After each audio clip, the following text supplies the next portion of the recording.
Section 4 is on how to document information. And the purpose of documentation is to give credit to the information sources. We cannot borrow information without giving credit to it. Document report data properly for the following reasons: to strengthen your argument, you're backing up your facts, to protect you against plagiarism. Plagiarism is unethical and in some cases illegal, and it's using other ideas without properly documenting them.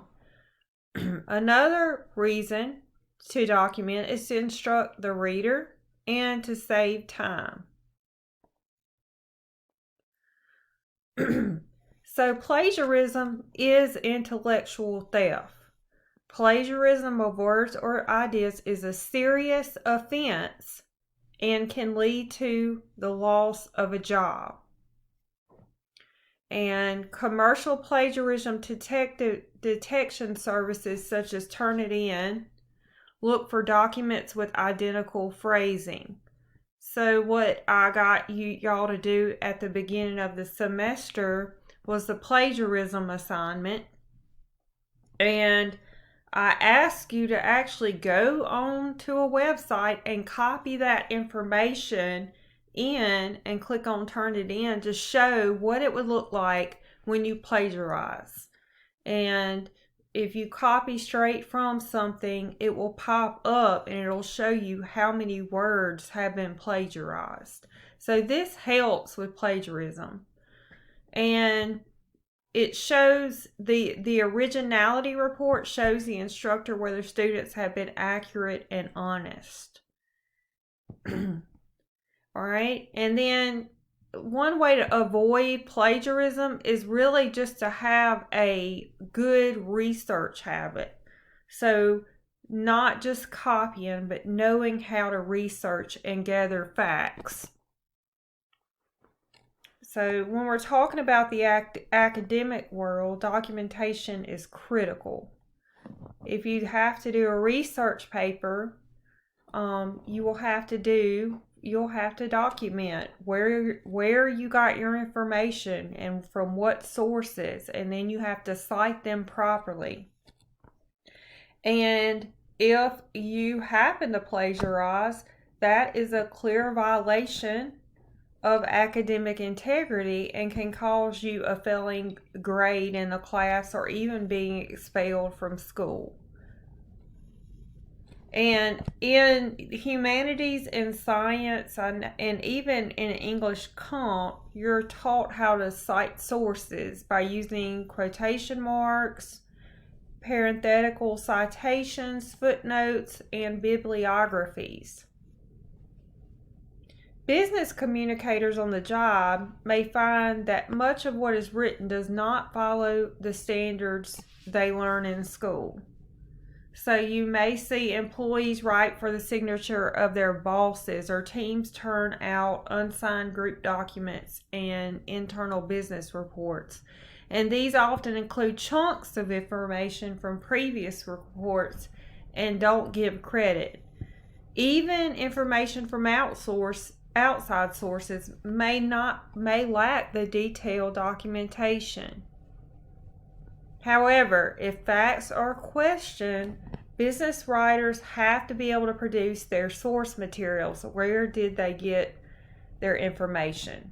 In the workplace, stealing the ideas of others and passing them off as one's own can be corrosive to the business, because it leads to resentment and worse. Remember, this is stealing. You're stealing someone's ideas. Copyright and trademark violations are criminal offenses and can lead to severe punishment. So it's very important that you're aware of this.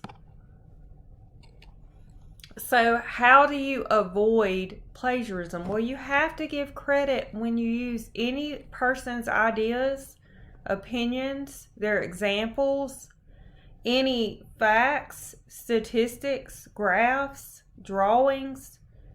if you quote another person's actual spoken or written words, if you paraphrase another person's spoken or written words, and then any visuals, images, and any kind of electronic media, you must provide documentation.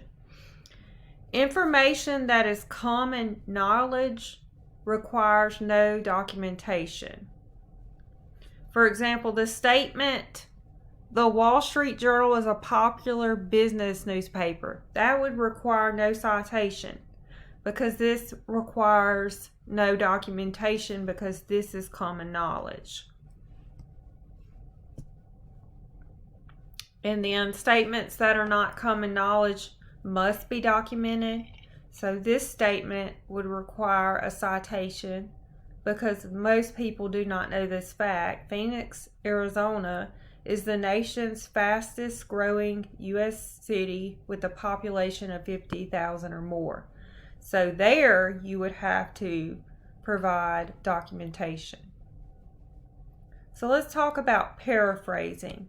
This is where you restate an original passage in your own words and in your own style. So here is a really good way to paraphrase. You want to read the original material intently to comprehend its full meaning. So you're reading it. If there's a word you don't know, you need to look it up so that you really understand the passage. After you have a good understanding of the passage, put it away and write your own version. Don't look at the original. Try not to set your sentences up grammatically in the same structure as what you read. Put it in your own words. Reread the original to be sure you cover the main points, but that you didn't borrow specific language. So it really goes back to reading comprehension. So if you have a hard time with that, that's why you may not like writing papers, or you may dread writing papers. So it may take you a little bit longer. You could even get someone else to sit down with you and help talk about the paragraph, and maybe that will help you understand it a little bit better. It's always good to have a conversation with someone and you read it together and then talk about what it was about.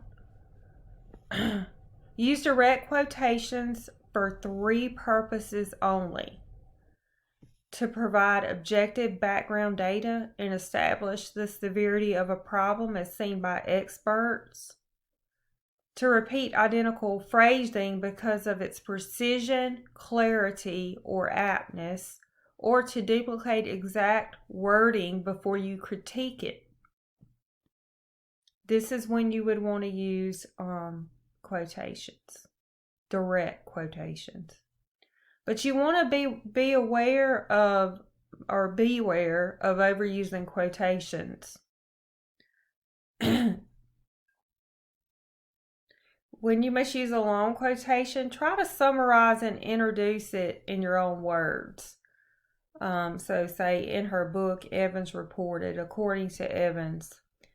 Use quotation marks to enclose exact quotations. So if you're copying it exactly, then you would want to put quotations around the part that is that you're using. And you can see here they have the parenthesis 2018, and then page 204. So it's telling you where this came from. All right, we have different citation formats. I'm most used to MLA, but also APA is commonly used. I really think those are the top 2 that are used. But there's also, or this is what was used when I wrote papers, MLA and APA. But also we have the CMS. So that concludes the section about documenting information. I cannot stress how important it is to make sure you document where your information comes from. Let me know if you have any questions.